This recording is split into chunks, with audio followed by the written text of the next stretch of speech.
Well, another big news day. Let's get across all of the stories with Sky News contributor Joe Hildebrand. Joe, let's start with what I've just spoken about, teenagers accessing euthanasia. What are your thoughts on that? Yeah, it's deeply concerning. I couldn't agree with you more, James. I have issues, maybe it's just a sort of Irish Catholic blood in me, but I have serious reservations about euthanasia generally. I have no problem with very, shall we say, aggressive palliative care, making sure that they're comfortable. And that goes on all the time in hospitals and hospices right around the country, and it doesn't need a piece of paper or a bit of legislation to codify when someone should be allowed to die. And the concern I have is simply, as you say, it starts off as, only people over the age of 18, then suddenly that's unfair to teenagers. It starts off as, you can only have 6 months to live, then it's 12 months to live.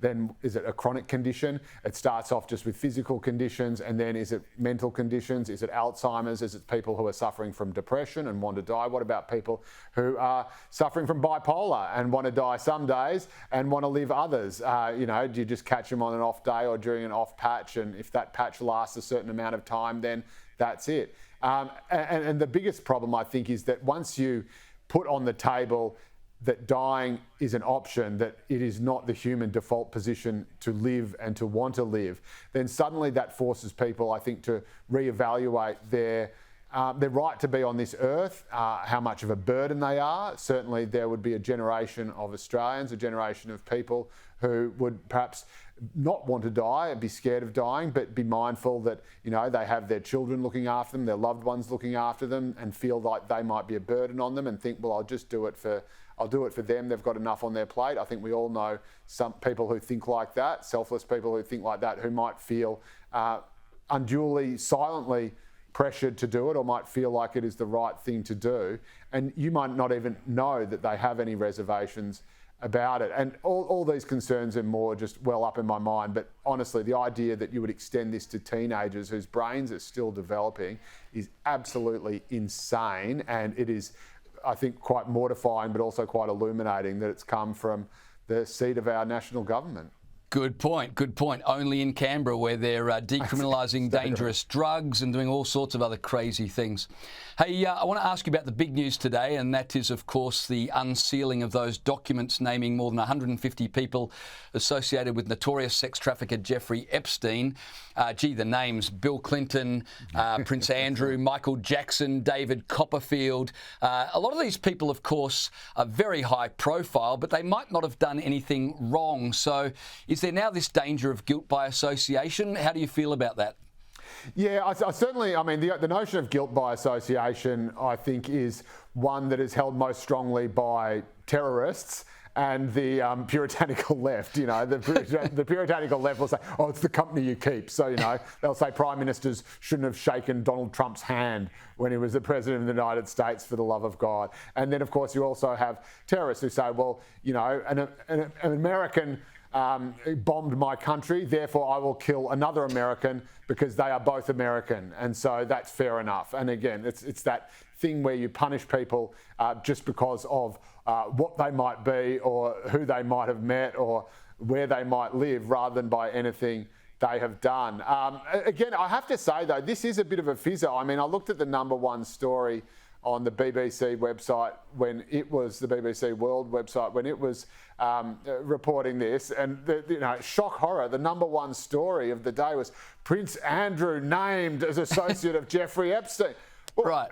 Didn't we already know this? Again, Bill Clinton and Donald Trump, both of them were known to have been associates. Clinton was known to have flown on his plane. There's of course no allegation of any wrongdoing. So you would kind of argue, well, if there's no allegation of any wrongdoing, then what is the point that's being made? I think, of course, court processes have to be transparent and have to be available to the public unless they're incredibly pressing reasons not to. And I would think matters of life and death. But Joe, doesn't that raise the question? Because you're right, it was a bit of a fizzer, but that begs the question: why did people fight so hard to keep this from the public domain for so many years?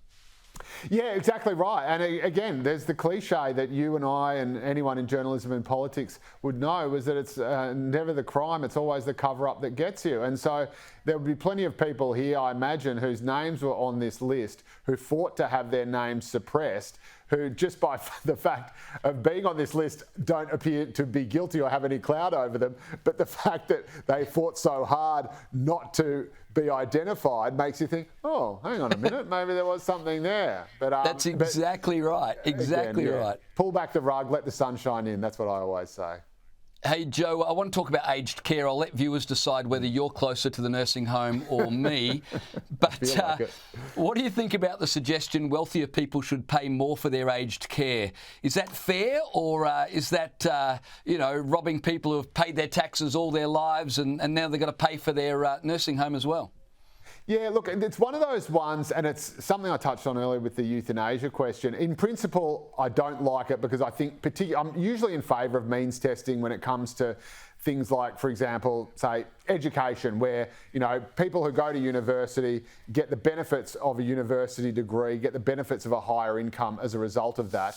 They, I think it's fair enough, should repay through HEX or whatever other scheme that's followed, that they should be required to pay a proportion of that, and that it's unfair for the taxes of working class people to go towards the education of people who are already earning more money than them as a result of the benefits that working class person has paid for them. So that kind of, basically poor people subsidising rich people, I'm not sure if I'm all in favour of that. And the problem I have, though, with the aged care stuff, and again, I think in practice it's probably something that actually has to be done, it has to be looked at, just because aged care is getting so unaffordable, and you've got taxpayers basically paying for well over 90% of it, whereas people who might have multi-million-dollar homes get taxed or have paid the same amount as someone who might have a $300,000 home. So I think there are practicalities there that need to be fixed. But again, you don't want to create a situation where aged care providers perhaps perversely start to favour people with larger incomes or larger reserves of cash or property because they think, well, they're the cash cow, they're the ones we can gouge the most money out of, which again could perversely harm people who don't have those resources, who might find themselves waiting for a space, waiting for a place a lot longer than those who can afford to monkey up the cash. All right, let me talk to you about one more thing before we finish our conversation, and that's border control. Obviously, there's been a lot of doubt about this government's ability to control the borders. Now there's new figures showing the number of asylum seekers arriving by plane. So we don't have boats, but we've got planes, and the number of asylum seekers arriving on a plane has doubled since Anthony Albanese came to power. Now, most of these people don't come from war-torn countries. What they're doing is coming to Australia on a tourist or a business visa, and then when they get here, they apply for asylum. Is this a sign that asylum seekers think the government is weak on borders? And is this a problem we've got that is hidden because it's not boats on our TV screens, it's aircraft arriving at Sydney Airport every other day and we don't realise? Yeah, well, if it is a problem, it's a curiously bipartisan one, because this is the exact same allegation that Labor in opposition tried to level against the coalition when it was in government, bragging about the fact that it stopped the boats. And of course, you had, I think it was Opposition Home Affairs spokeswoman Christine Keneally when she was around saying, yeah, but what about plane arrivals? They're through the roof. I don't think it's as big a problem. Firstly, there's not much point just looking at the volume of asylum seekers without looking at the proportion who have actually been granted asylum. So it may be that there's a whole bunch of people who've come here on tourist or business or whatever visas, education visas, and are trying to game the system. But if they are not actually being granted asylum, then obviously that is far less of an issue for Australia, for Australian migration levels, for the taxpayer, etc., etc. So I think that's the first kind of beat-up element. Well, the problem, Joe, the problem is that once they get here, and most of them are not eventually granted asylum, but they're here for years because the system takes so long, process, that's right, and they're clogging up the system.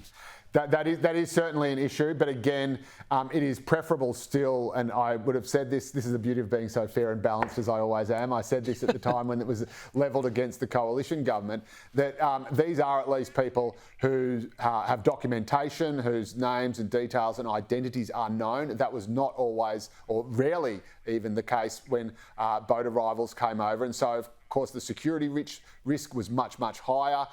Even their ages were unknown. We had that process where, you were wrist scanning, I think it was, where you'd scan the wrists of asylum seekers to find out if they were children or not, to find out how old they were, because there was absolutely nothing else to identify them, their age, let alone their name. So I think it's a much lower risk. It is obviously a burden that we do not want, because I support higher levels of people being resettled here from proper UN refugee camps. There's already a big surplus of card-carrying, accredited, bona fide refugees who are languishing in camps around the Middle East. You're absolutely right, Joe. We should be taking them, not people who have the wiles and the money to chance it by arriving here and then pleading asylum later. You're absolutely right. The fair and balanced Joe Hildebrand. I appreciate your time tonight.